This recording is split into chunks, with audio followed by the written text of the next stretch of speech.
What we create are the tools. I used this example earlier today.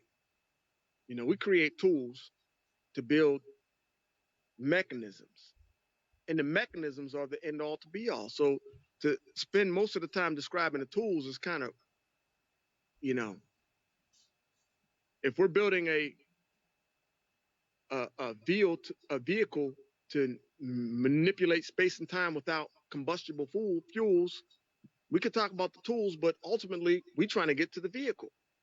And so we're building tools to get us closer to these vehicles, right? And the tool ain't nothing new, man. The Ankh is something ancient. It's something that was here before humankind came. I don't think it was created on Earth. I think it was created in the multi-universe.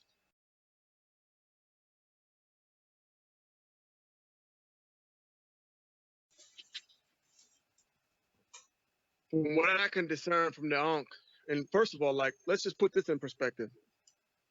If you can show me the guy or the gal who can definitively describe life, any one strand of life, just describe all the trees. If you can pull that sister or that brother who can explain and dial up every tree available, every grass available, every spider, every kind of fish, you can't show me that guy, because life is infinite. Life is infinite in its expression and its projection. So the folks who think they can define life, those are the ones you got to be wary of. Like, come on, man. Come on, man. Life is infinite in its expression, infinite potential, right? This is why this is a symbol that those of us here at Infinite Treasures, we can't stop exploring its possibilities, bruh. We gotta, look, the way I see them, Brother Roots, it's a long line of angels.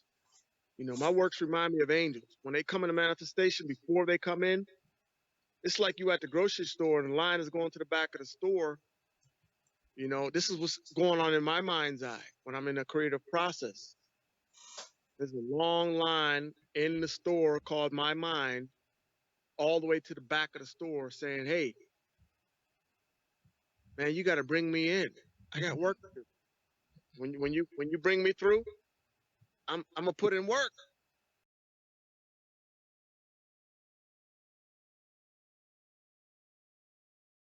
You know, the process is a very tangible, very um,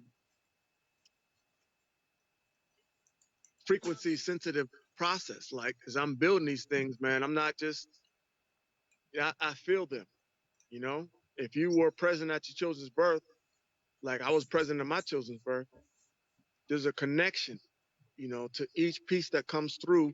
And a lot of time I can't explain the connection, but I can feel it, you know? So this is why we started building ankhs. My brother Free, brother Gene, he commissioned one 20 years ago. When we made his, we understood we can't stop. We got to make more. And the more we make, the more that line up. When you look at Ethiopian iconography, you look at the temples and the churches of Ethiopia, they got a specific style how they depict the angels. Usually it's just a face, it's a wing with an afro, you know? Yeah. So for the longest time, man, this is how I be seeing these things. This is how they present themselves to me. This long Walmart line of angels, and they got their specific, put this stone in, put that stone in, like, hey, coach, put me in the game. Put me in the game, coach. I'm gonna make a difference. What I'm doing is I'm showing the angels on the screen, the style of the in Ethiopia, and so Ethiopian iconography, the yes. Ethiopian icons. So you're saying that for you the way that the Ankh is designed is very similar to the Ethiopian angel iconography. This is how they present themselves to me, man. And look, I didn't share this with people because I didn't want to come across any kind of way. But and when we started marketing our products in our local city market. It's called Soda City. We live in Columbia, South Carolina, you know. And so when we started going down there and working that market, it was elder, primarily white women that would come up, and Hispanic women, and would come up, and they would start calling them out like the angels. What Mm. what what are you, how much for the angels? Mm. You know? So within the lexicon, they didn't. This is what I was saying. Within the lexicon, they didn't call it the Ankh. They just saw the geometry and then labeled it as whatever it was. Sacred geometry, man. See, this is what it is. You know, in our process, it ain't just a random twisting together of wire. Every stage, every step is balanced, proportionate, symmetric. You know, this is what we're doing. Like, we're not creating art. You know, we're creating tools. We're creating instruments. You know, there's a way that you can create this tool where you can put one weight on the other side and the same similar weight on the other side, and it'll balance on the tip of a needle, Yeah. right? That's ratio and proportion. We're building every single device that we're creating. You know, that is work into the process. It's not random twisting and turning wires together and wrapping up stones, man. These things are multi-dimensional Mm. devices, Mm. you know. And you know how instruments, man, if you imagine a guitar, anybody who's ever made contact with the guitar, even if you don't know how to play it, as soon as you pick it up, just the fact that you touched it, you're disturbing it, you can hear it resonating. You can feel it resonating, you know. What we're doing in our craft is suspending crystals, gems, and wood in wire with dynamic tension, which takes the potential of the crystal or the gem and amplifies it, especially when you dealing with copper. Anything you work into copper, that's copper's nature. Amplification, purification, extraction of that's what, look, conductivity. Why they make the water pipes out of copper? Because they're antifungal, antimicrobial, antiseptic, you know? So we're suspending wood, gems, crystals, other sacred relics and remnants in copper wire, you know? So we got to visit this idea called the negative G too. I don't like to use the word negative in the words of my brother Ross Ben, because negative has a connotation. So let's use the word magnetic, the magnetic green ray. Let's use this example. Let's say we found the bottom of a rainbow, right? We done found the bottom of the rainbow. We right underneath the rainbow. And the rainbow ain't a bow, it's really a sphere. Mm. We can we can only see what we can perceive until the horizon. True. But light doesn't manifest in bows. Light manifests in rays which have a cylindrical nature, you know, spiral or cylindrical, whatever. It doesn't start at one end of what we can perceive and end at the other. It goes beyond the horizon. So if we imagine that we found the bottom of the rainbow, we found the pot of gold, what they say, Mm-hmm. and let's say we're facing south. So to our far left, we see the red ray. Mm-hmm. To our far right, we see the violet ray. Yeah. Right up over our head is going to be the green ray, Mm. you know? So let's look at the other side that we can't see beyond the horizon. Right underneath the red ray is going to be infrared. Yes. Right underneath the purple ray is going to be ultraviolet. That's right. Right underneath the green ray, which is right over our head, is what they call the negative green ray. Okay. And the negative green is not visible to the human eye. It's invisible light. Mm. It's invisible. It does not bounce off the earth. That's why we can't see it. It passes straight through the earth. It passes through lead.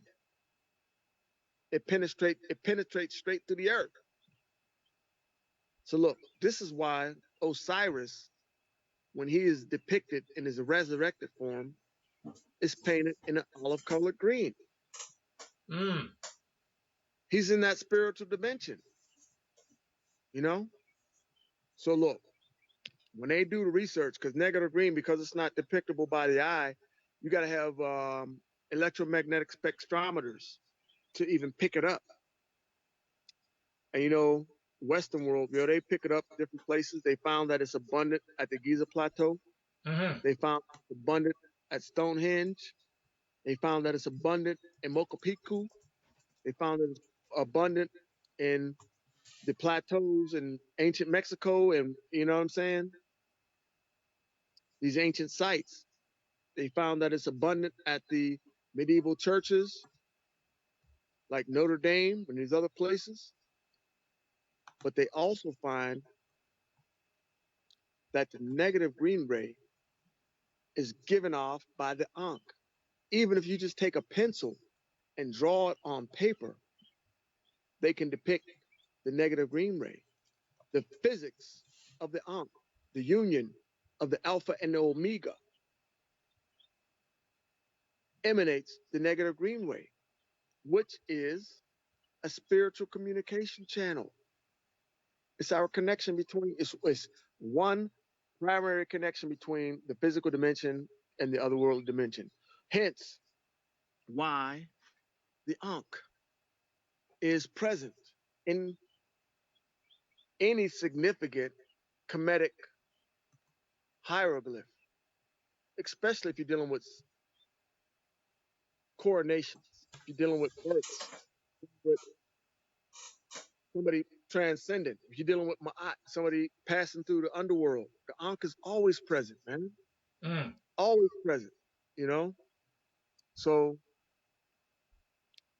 it's a multi-dimensional communication device. The negative green ray is a spiritual communication channel. You know, it's an ancestral communication channel. It's given off by the Ankh. It's a cell phone, to use that word, for those of us in the spiritual world to maintain connections with our folks in the spiritual world. So we've heard about this thing called the Akashic records. And if we haven't, then what the Akashic records are, in ancient times, even in contemporary times, they speak about the vaults of wisdom, like this library, for lack of better words. You still there? Yes. Of all wisdom accumulated through all times. And this information is not restricted to humankind. The trees have wisdom, you know. Before there were humankind, the trees was here a long time. And without the trees, there's no humankind, you know. So again, the Western world, they got this thing called inanimate objects, Mm. you know. And what we say inanimate because we can't see the movement. This is what I say about the senses. We're blinded by our senses. You can't see it, you can't smell it, you can't taste it, you can't touch it. Then it must not be relevant. But some things evolve and progress slower than what we can perceive with those rudimentary senses, you know? And the wood and the trees is one of them. The crystals is one of them. These things grow, they evolve, they do move, but the process is so slow, it's not perceivable from typical sensory perceptive abilities, True. you know? So what we found is, man, the trees line up in sacred geometry. They line up in resonant affinity, signature frequencies. You know, there are certain essences that are extracted from the trees, like black walnut. Just a few examples: black walnut, anti-microbial, antifungal, antipathogenic. Cedarwood, you know, lavender, anti-inflammatory. Oregano, same way. Like certain of these essences that are extractable from the plants have qualities that are beneficial to our health, our well-being. So if it exists in one aspect of the plant, the likelihood is that it exists in more than one aspect of the plant. If it's manifesting in the flowers and in the fruit, then it will more than likely manifest in the wood, which is the longest lasting portion of most plants. So what intuition and clairvoyance has guided us toward, and just again, mad scientists experiment with these things, is that every wood, similar to the crystals, has a signature frequency, has a special essence. If you check indigenous people, man, they be building them xylophones out of wood. They got gourds underneath and they got different tones, man. The tones and the frequencies coming off of these woods is not just for entertainment purposes. You know, we can use, is again, according to the law of resonant affinity, we can Yeah. use these different materials to maintain quality of health. So that's what we're doing. We are synchronizing wood, stones, and metals into devices that are built around the laws of sacred geometry, balance, symmetry, and proportion, you know, dynamic tension, like suspension. When you suspend something in space, especially if it's copper involved, because copper, again, amplifies pretty much anything you involve it with. Then now you have what they call a quantitative effect.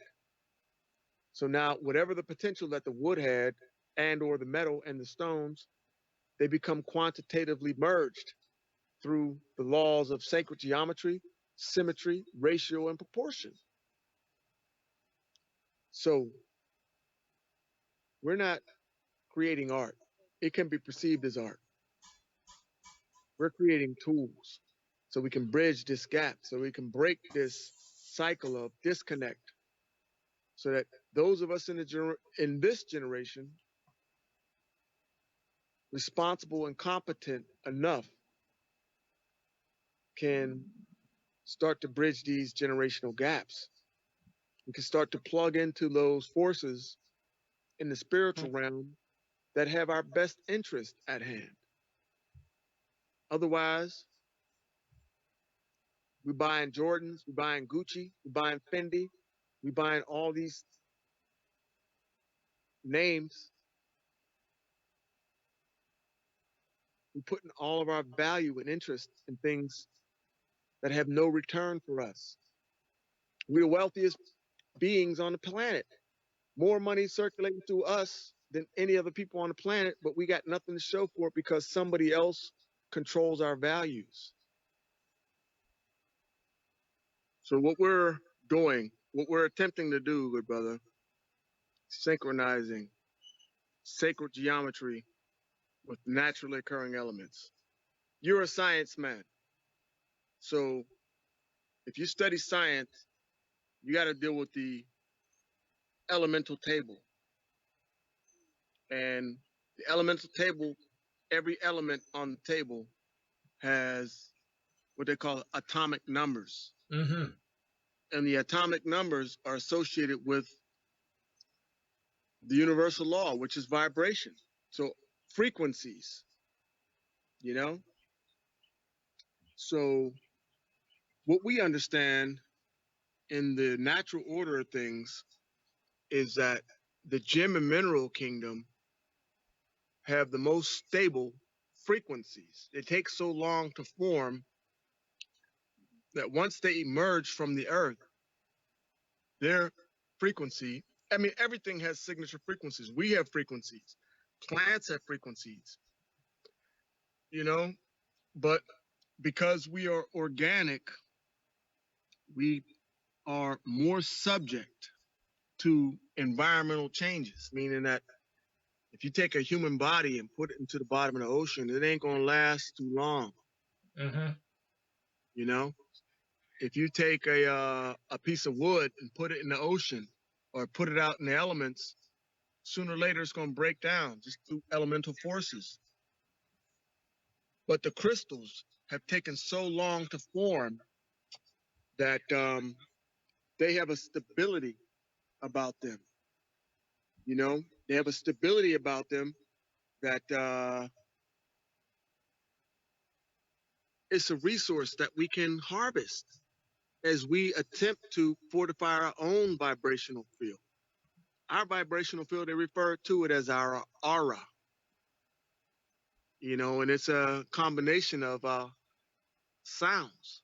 You know, when you go to the doctor and he put a stethoscope, he or she puts their stethoscope on you and they start tapping on your organs, they're listening for tones. They're working the science of frequency. They can tell whether your organs are in order or not based upon the tones that they give off when they tap on them. Mm-hmm. Right? Yeah, man. So what we're saying is because of the stability of the mineral kingdom, meaning that they persist in all kind of environmental circumstances, that they are key components to work and to use as we navigate a world where vibrational warfare is real, whether it's 5G, whether it's, you know, whatever. We're dealing with this electrified atmosphere, and if we're not properly prepared, you know, our natural vibrational state of being can get compromised. So what we find is that because the crystals have taken so long to form, when they come out of the earth, man, they have a certain stability about them, you know, and the law of resonant affinity says likes deal with likes. Mm-hmm. A basic example is like, you know, hematite. Hematite is iron oxide, which means iron and oxygen. Mm-hmm. So if we're having issues with our iron system, our blood, because iron in our system is primarily in your hemoglobin, hence the word hematite, hemoglobin, the same word, then it would make sense that we would work with more hematite, you know? And because the hematite has such a stable quality about its character, it will influence the iron in us, you know? So that's the principle. That's the prime principle. When Really leading when off the when people refer to the pieces you just showed, the first word that will come to mind would be an ankh. Do you call them ankhs? they are ankhs. They are ankhs. Is that what the in ancient Egypt, that those symbols, just from your knowledge, if you don't have the knowledge of it, but I'm just curious, is that the term that they would be referred to? Yes, yes, they are ankhs. And you know, you volleyed this question in beforehand, so I was able to kind of put some notes together about what is our interpretation of the knowledge of the Ankh. And what we would say is the Ankh is prehistoric. It was here before humankind was here. So whenever humans came, they probably brought it, but it's not from Earth. It didn't originate here. Mm, It didn't originate here. If we look at the creation stories of the oldest peoples on the earth, most of them say they didn't start here. They came from the cosmos, you know.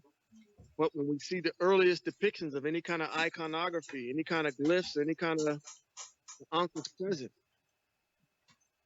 So that tells us that it wasn't spawned here. It mm, came from somewhere else, right. you know. And when we're talking about the Ankh, man, what are we talking about? Symbolism. It's an icon, right? It deals with remembering. And I'm speaking from my own personal truth. And I wanted to do this from the beginning. My truth is relative, brother. I don't have all the answers. One thing I know for sure, I know that I know not.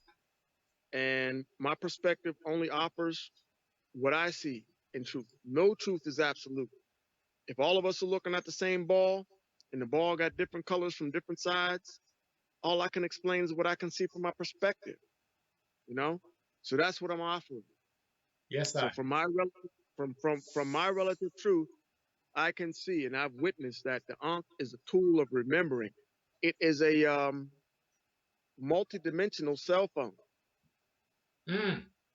And folks can Google the negative green ray. I don't like to use the word negative, but that's how you're going to find it when you Google it.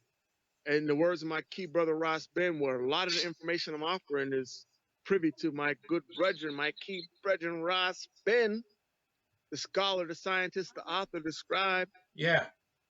Hail up Ras Ben, the Big up Ras astrologer, Ben. the mystic. Man, Ras Ben. Ras Ben doing the works, man. He doing the works, man. So much of the information that I'm offering is privy to having access to his information, you know? But again, fifth dimensional reality.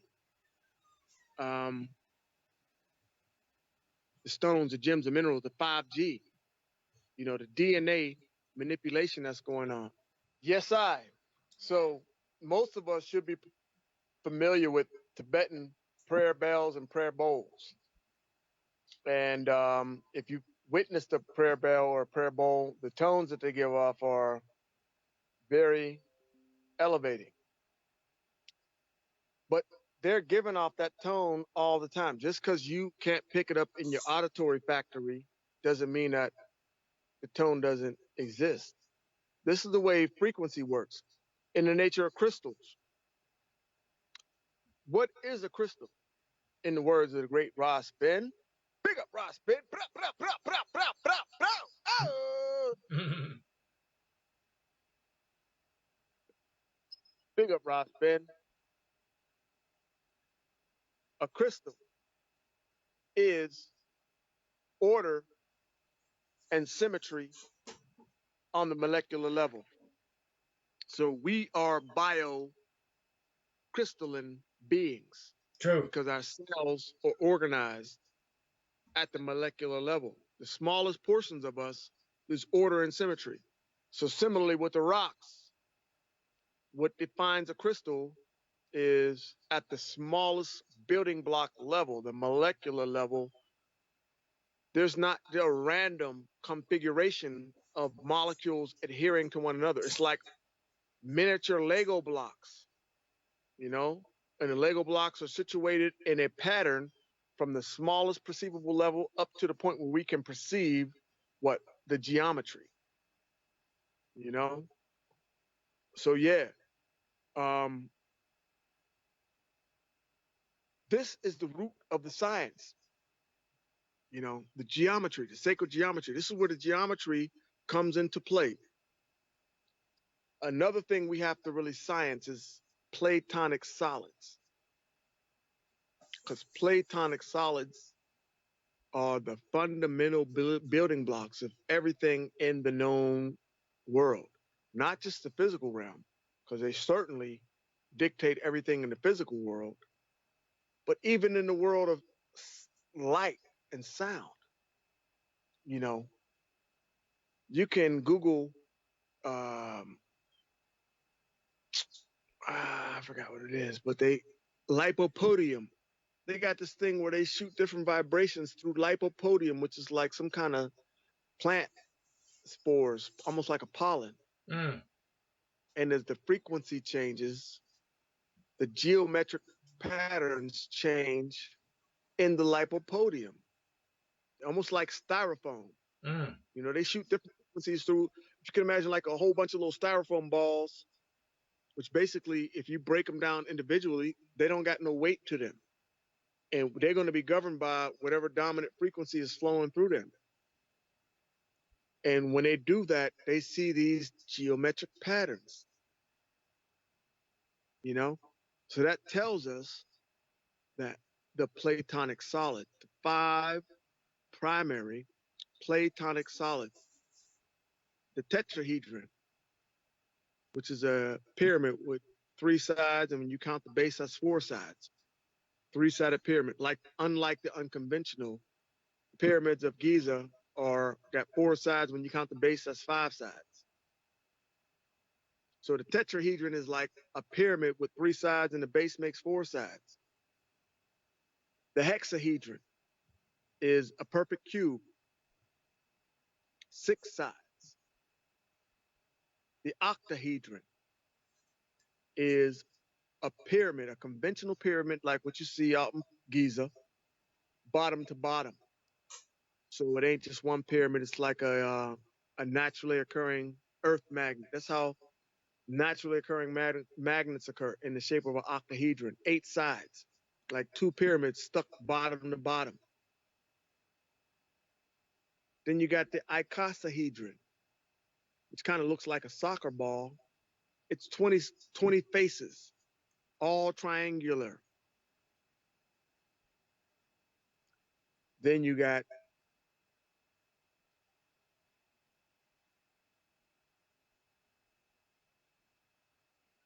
the dodecahedron. Dodeca. You got the dodecahedron, Mm. which is 12 sides. Each face got 5 angles on it. Mm-hmm. Yeah, man, the Platonic solids are the fundamental building blocks of creation. You know, they represent sacred geometry, and all crystals, in one way or another, represent sacred geometry because it's order and symmetry at the molecular level. And because it's at the molecular level, what we perceive when they're big enough for us to actually hold them is like the holographic projection of this sacred geometric order.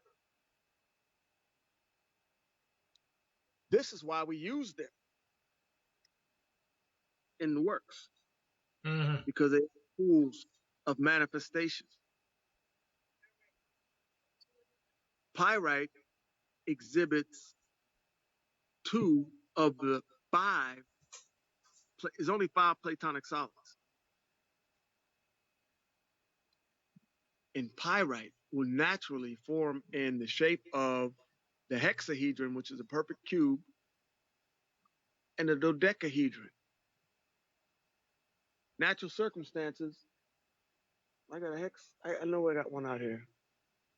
Yeah, we do. Do it. I got one. I got one else right here. Hold on.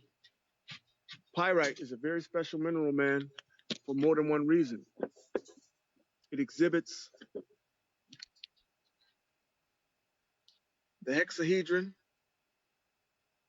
naturally, a perfect cube, and it exhibits the dodecahedron. And then it's sulfur rich, which is one of the critical elements in the melanin factor. Mm-hmm. Sulfur is fuel for melanin, you know. Sulfur is fuel for melanin. Melanin got 3 primary elements, very crucial to it. Carbon, because melanin is a carbon molecule, copper, and sulfur. So you'll see that theme consistently in a lot of the pieces that we make. The piece,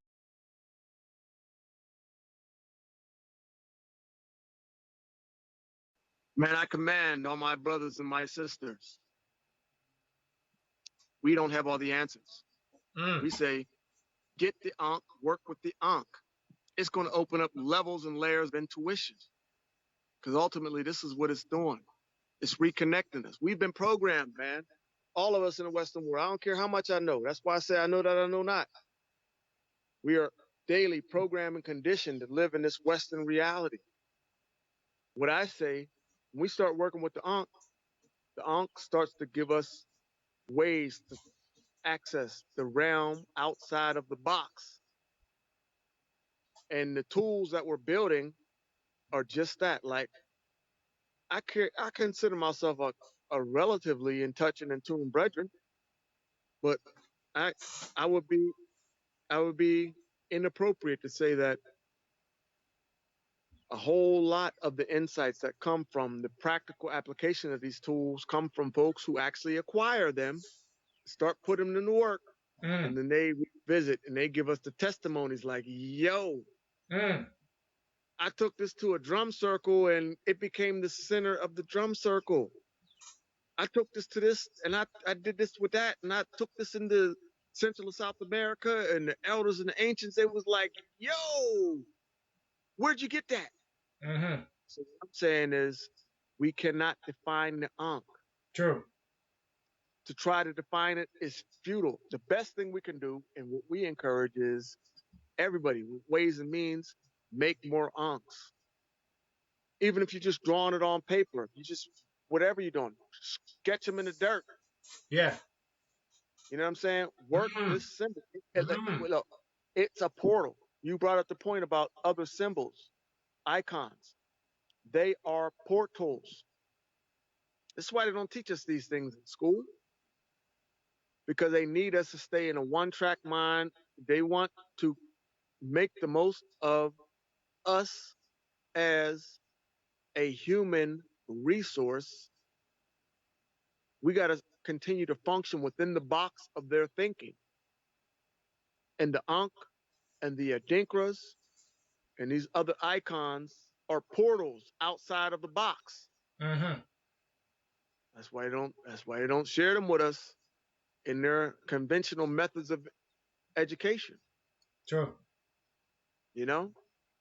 But the Ankh in particular, because I don't know any other symbol that goes back so far in the date and the time and is as consistent through space and time as the Ankh.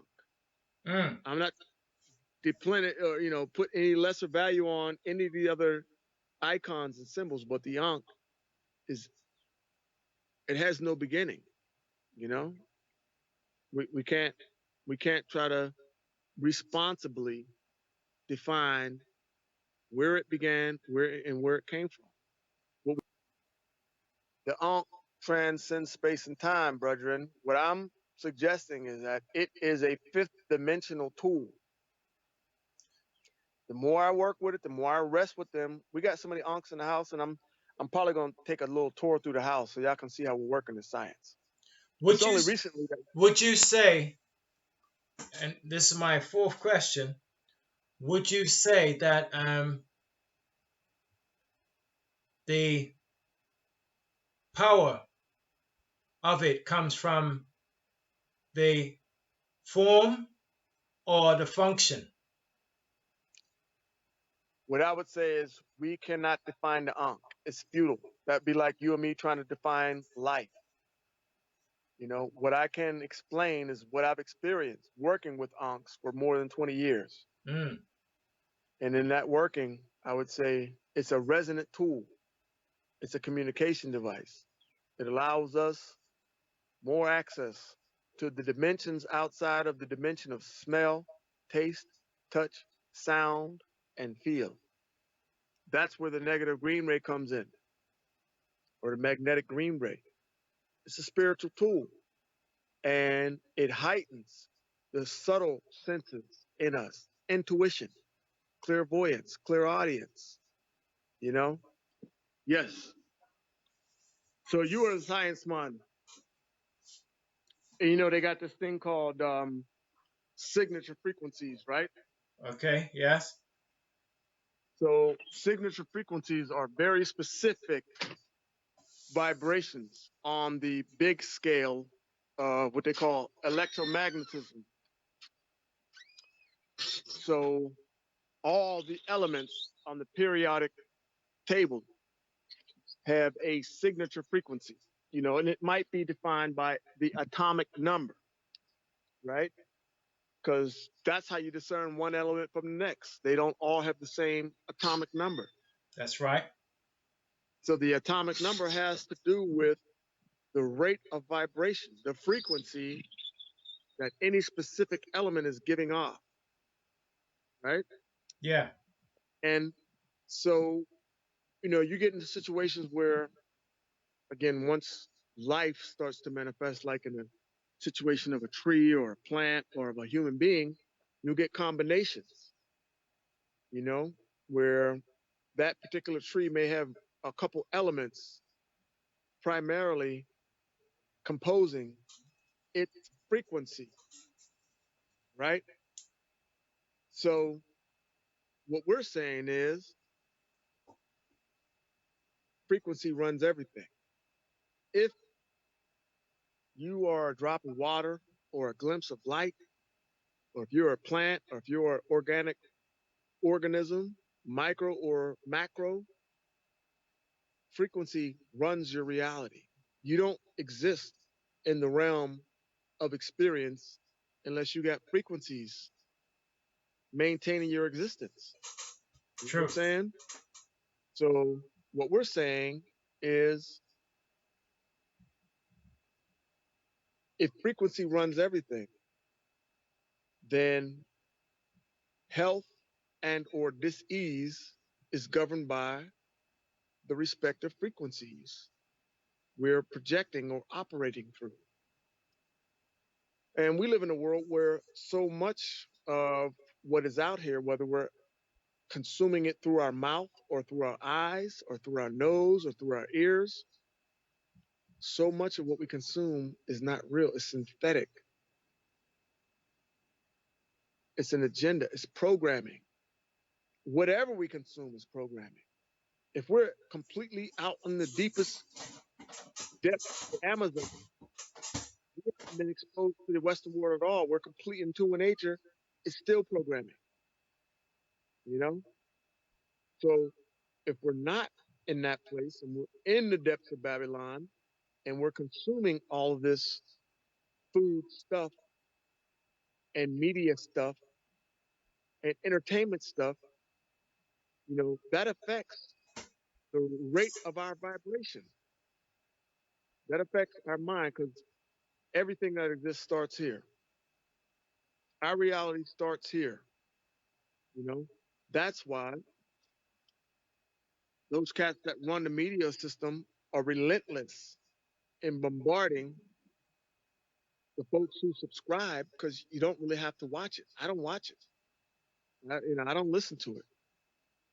I get my sources alternate.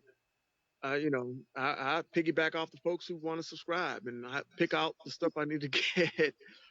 But as far as dialing into the madness that they're broadcasting every day, Mainstream media. it disrupts my connection with the creator. That's It true. affects things that I create.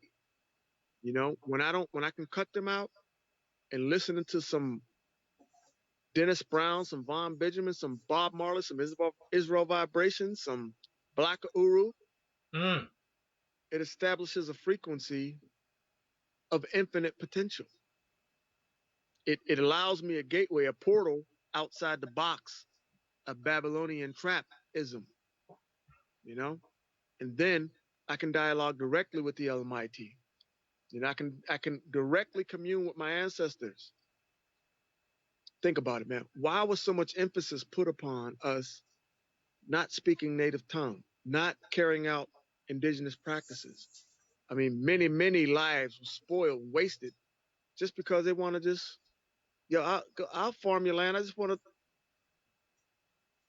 speak my native tongue. I just want to call the names of my ancestors. Yeah, Mm. they lay waste. Why? Because they understand that you can't serve two masters.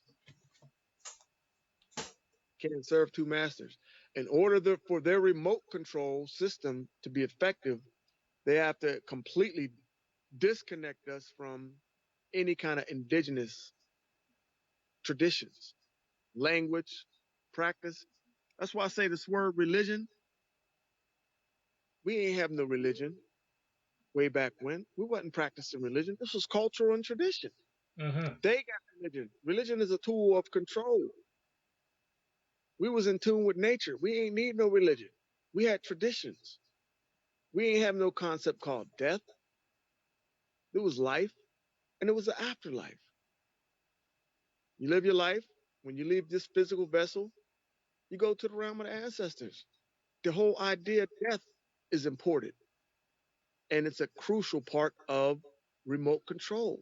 Mm-hmm. Because if you subscribe to an idea called death, then now here comes fear. If you don't live without fear, you can't be controlled. True. They can't control you. You know?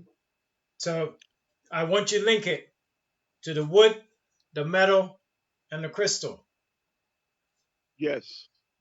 So there's a thing, man. We all are under the yoke of this Western world reality, and one of the key components of the Western world reality is the idea of death. Mm. Right? In the indigenous world reality, ancient world reality, I don't really know that we had that concept. As far as I can tell, there was life and there was the afterlife. Death was not a part of the conversation. Hence, ancestral venerance was woven into everything that we do. The idea of religion is a Western world concept. What was taking place in the ancient world wasn't perceived in the ancient world as religion. You know, it was a part of the circle of life. These guys that come to conquer humanity and turn humanity into a resource, what they call it a human resource, they had to obstruct our connection with the ancient world. Why was so much emphasis placed on um, obstructing us from speaking indigenous tongues, obstructing us from carrying out our indigenous practices? If all they wanted was our labor, why they put so much emphasis on disconnecting us from our ancient traditions? Because, you know, there's power in tradition. His Majesty, Haile Selassie, told us there ain't nothing wrong with being modern, but there is a problem with being Western. We can be modern without being Western. We don't got to forsake our ancient traditions to keep up with the modern world, you know. But these guys who are running this system to do what? Disconnect every human being from the natural order of things. They can't have us calling our ancestors names. They can't have us tying to old time tradition. They can't have us speaking ancient tongues because it disrupts their remote control system, Mm. you know? And that is like a big part of what holds all this together. What be life? Be life. What you believe is what you make, what you manifest in your life. Mm. We need to change the word. It ain't believe, it's be life, you know?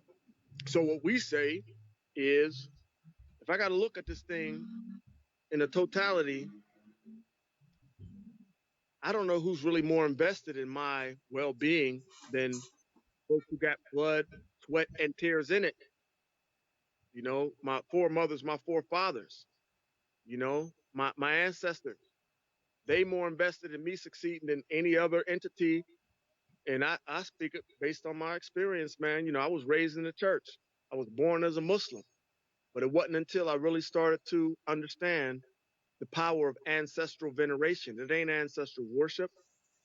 It's it's Memorial Weekend. You Mm. know why they give us so much grief about us venerating our ancestors? That's taboo. That's something else. But they can venerate their ancestors all day on the money, on their monuments, you know, in their holidays. If we start venerating our ancestors, now there's a problem. Mm-hmm. Come on, man. Look, when it comes to control, because what we're dealing with is systems of control, and ultimately we're getting to the point. It's a long roundabout. This is what Infinite Treasures is about.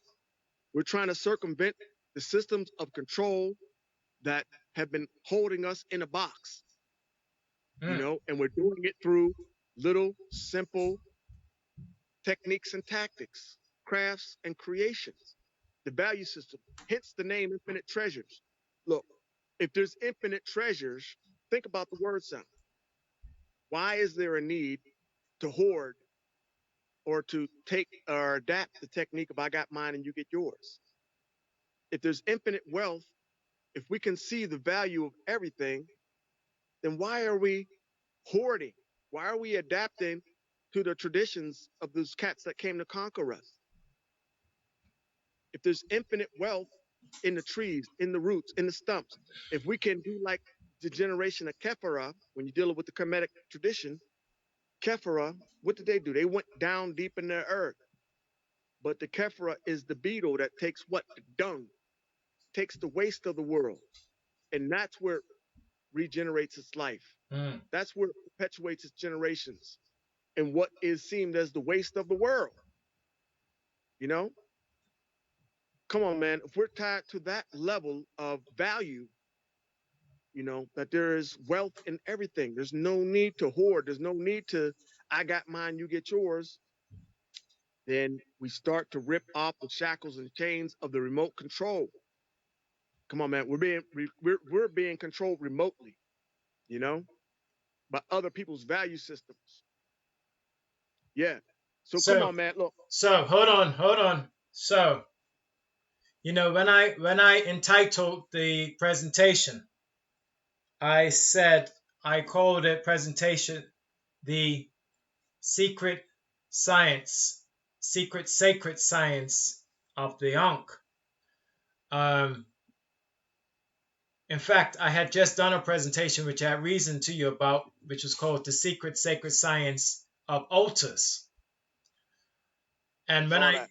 when I did your presentation, I forgot to take out the sacred because I just wanted to put secret science of the Ankh, but I forgot to do it. So it says secret sacred science of the Ankh rather than secret science of the Ankh.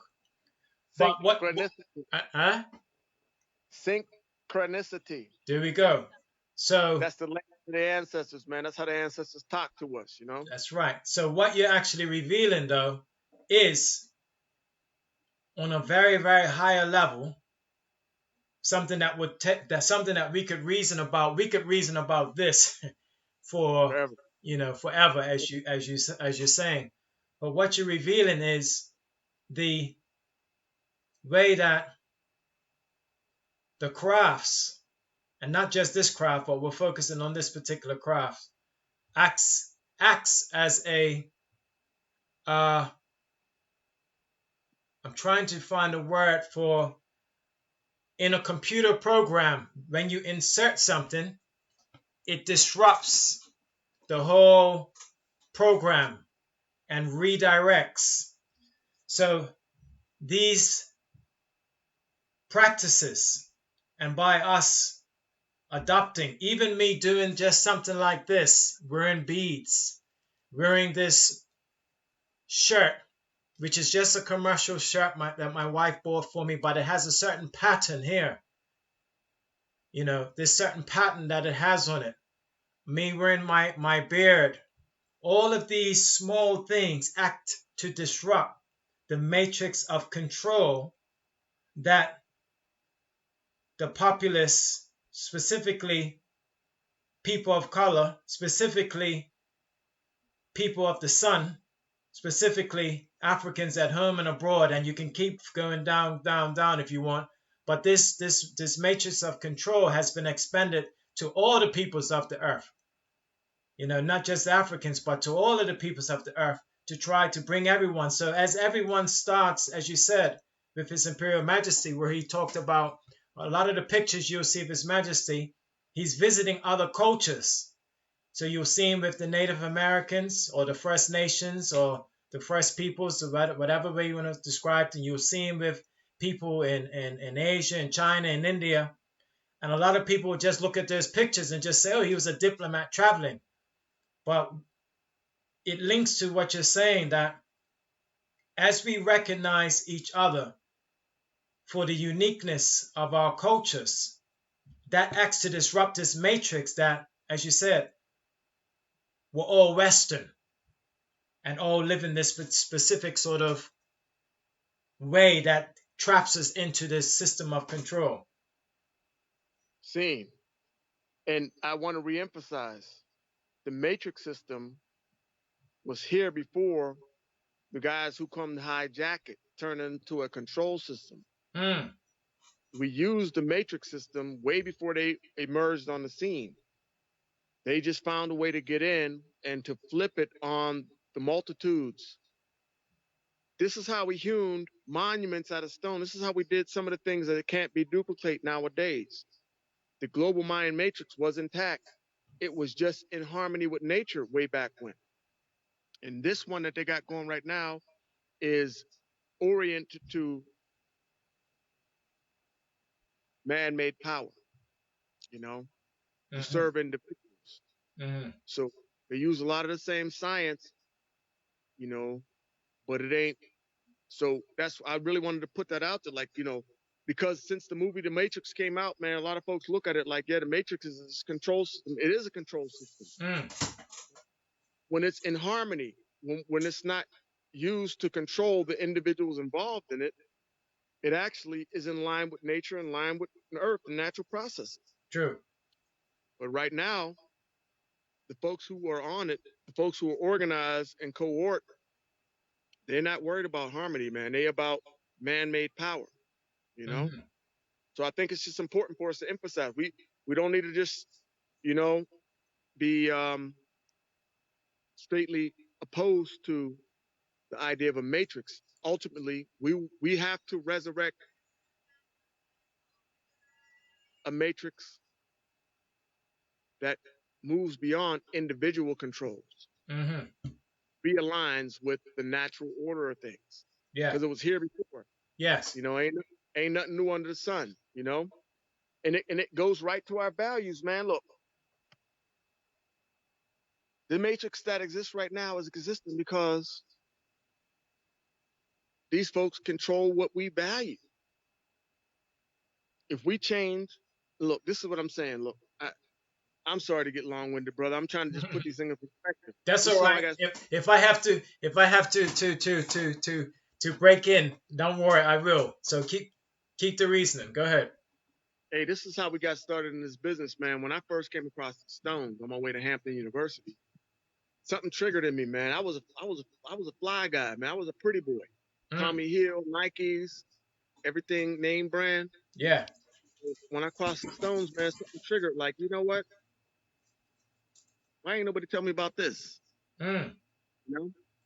Why ain't nobody talking about this? This is like a whole nother level of, and it slowly started to pull back these shrouds of conditioning, because ultimately control is based on conditioning. Whether it's religion, whether it's whatever. You know what I'm saying? You subscribe to the conditions that to be on the inside, you got to have these, you got to do that. You got to do this and that. Yeah, you're operating under remote control. There are systems that you don't create that telling you what you need to do and who you need to be. When we create, whatever we create, poetry, music, vegetables, you know what I'm saying? Ceramics. We're having a conversation with the Almighty. We're having a conversation with our ancestors. And then we can think outside the box. We can actually experience life outside of the conditioning. This is what we're saying, man. We emphasize this. That's why we name it infinite treasures. Mm. Once we come up off of the consumptive qualities of absorbing everything that these folks who came to dominate us, and actually putting time and meditation, listening to good music, and spending time and letting those creative forces flow through us, then we could reconnect with the natural order of things. Then we connect. We start seeing the synchronicities. Certain animals show up when you call in your ancestors. What they call them totems, animal totems. Then we start to, you know, hear the intuition, the clairvoyance, the clairaudience. Hey, this is what I wanted to start with. This word called sense. Sense. Sense what? Sense. Sense. If we're talking about SENSE, that's called taste, touch, smell, sight, sound. And you know what they say in the Western world? If you can't taste it, You Mm. can't touch it. Mm. If you can't smell it or hear it, It it's doesn't exist. it's nonsense. Mm. Come on, man. And look, the part of us that can actually sense the physical world is the smallest part of us. And this is what they control remotely. They control us through our senses. Mm. This is why we have to be in a constant bombardment of disconnect. Because as soon as we start to sense anything outside of the tangible, now we're back in touch with our ancestors. Why has so much emphasis been put on us? Don't speak your indigenous language. Don't carry out your ancient traditions.